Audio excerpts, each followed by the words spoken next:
ler com a ajuda de Deus e a guia do Espírito Santo o capítulo 2 da primeira carta de Paulo Apóstolo aos Coríntios. Primeira aos Coríntios, capítulo 2. Se todos encontraram, vamos ler com a ajuda de Deus.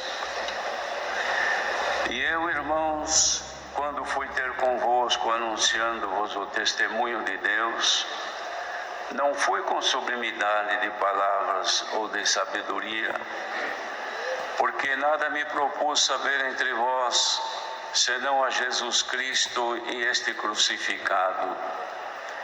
E eu estive convosco em fraqueza e em temor e em grande tremor. A minha palavra e a minha pregação não consistiu em palavras persuasivas de sabedoria humana, mas em demonstração de Espírito e de poder, para que a vossa fé não se apoiasse em sabedoria dos homens, mas no poder de Deus. Todavia falamos sabedoria entre os perfeitos, não porém a sabedoria deste mundo, nem dos príncipes deste mundo que se aniquilam, mas falamos a sabedoria de Deus oculta em mistério, a qual Deus ordenou antes dos séculos para a nossa glória, a qual nenhum dos príncipes deste mundo conheceu, porque se a conhecessem, nunca crucificariam o Senhor da glória. Mas como está escrito, as coisas que o olho não viu e o ouvido não ouviu, e não subiram ao coração do homem, são as que Deus preparou para os que o amam. Mas Deus nos as revelou pelo Espírito, pelo seu Espírito, porque o Espírito penetra todas as coisas, ainda as profundezas de Deus. Porque qual dos homens sabe as coisas do homem, senão o Espírito do homem que nele está? Assim também ninguém sabe as coisas de Deus, senão o Espírito de Deus. Mas nós não recebemos o Espírito do mundo, mas o Espírito que provém de Deus, para que pudéssemos conhecer o que nos é dado gratuitamente por Deus, aos quais também falamos, não com palavras de sabedoria humana, mas com as que o Espírito Santo ensina, comparando as coisas espirituais com as espirituais. Ora, o homem natural não compreende as coisas do Espírito, porque lhe parecem loucura e não pode entendê-las, porque elas se discernem espiritualmente. Mas o que é espiritual discerne bem tudo, e ele de ninguém é discernido. Porque quem conheceu a mente do Senhor para que possa instruí-lo? Mas nós temos a mente de Cristo.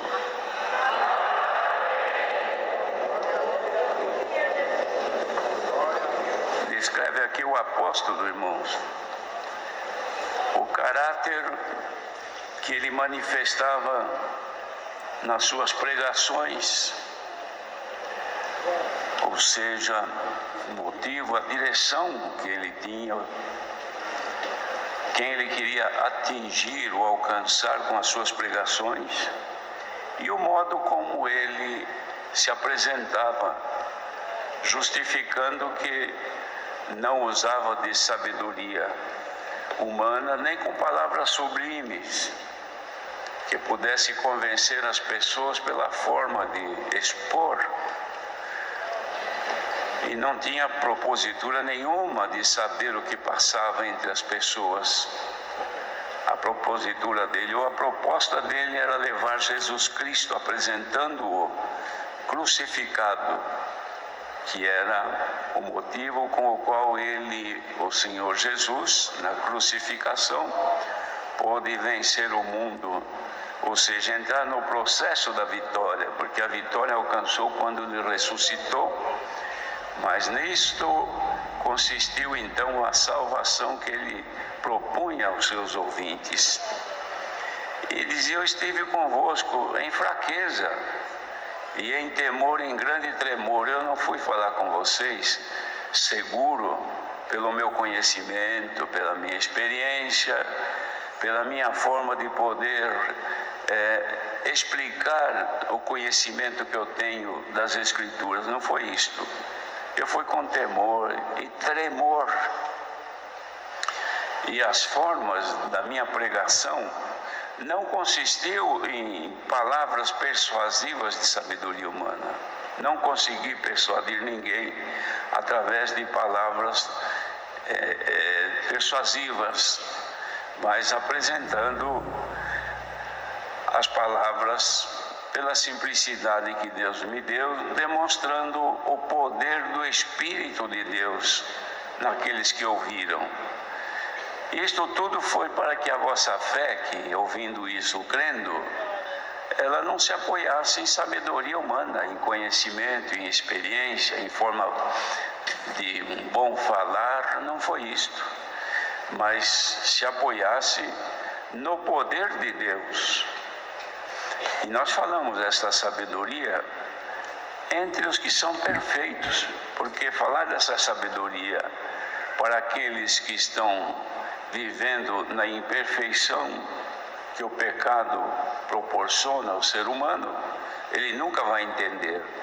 Mas aquilo que nós falamos é direcionado àqueles que buscam a perfeição, porque a sabedoria deste mundo não é aquela que os príncipes desse mundo apresentam, pois a sabedoria dos grandes desta terra, ela se aniquila, ela se acaba. Ela é importante na pessoa, enquanto a pessoa é viva. Morreu, a sabedoria foi-se também. Mas nós falamos a sabedoria de Deus que está oculta em mistério, que Deus ordenou antes dos séculos para a nossa glória. Então ele falava daquilo que o mundo jamais havia conhecido, pois antes de que o mundo fosse mundo, esta sabedoria já estava com Deus. E nós sabemos quem era a sabedoria. A sabedoria era o próprio Senhor Jesus, o Cristo de Deus. Porque falou a qual nenhum dos príncipes deste mundo conheceu, Jesus Cristo. Porque se a conhecesse, nunca teriam crucificado o Senhor. Mas eles crucificaram porque estavam na ignorância, dominados pelo pecado, por isso que crucificaram o Senhor. Mas como está escrito, as coisas que o olho não viu e o ouvido não ouviu, ou seja, aquilo que não passou no entendimento do ser humano, são essas que Deus preparou para aqueles que o amam. Que é aquilo que o Senhor envia para nós através da sua palavra. E diz, mas Deus revelou-as para nós pelo seu Espírito, ou seja, através do Espírito de Deus é que as coisas de Deus a nós são manifestas. Por quê? Porque o Espírito de Deus, isso aqui é muito profundo, irmãos, que ele diz aqui, penetra todas as coisas. Isto quer dizer que para o Espírito de Deus, o seu poder é tão grande que não há limitações para nada. Tudo que Deus quer lhe é possível pelo seu Espírito. E este Espírito, ele também penetra até as profundezas de Deus. O que quer dizer isso? Sai dos sentimentos de Deus, que são impenetráveis, inimagináveis. Ninguém pode imaginar o que Deus imagina, o que Ele pensa. E o Espírito dele é que dali mesmo sai e traz para aqueles onde o próprio Espírito de Deus habita, que somos nós, as coisas dos céus, as coisas de Deus, direto para todos nós. Então diz assim, qual dos homens sabe as coisas do homem, senão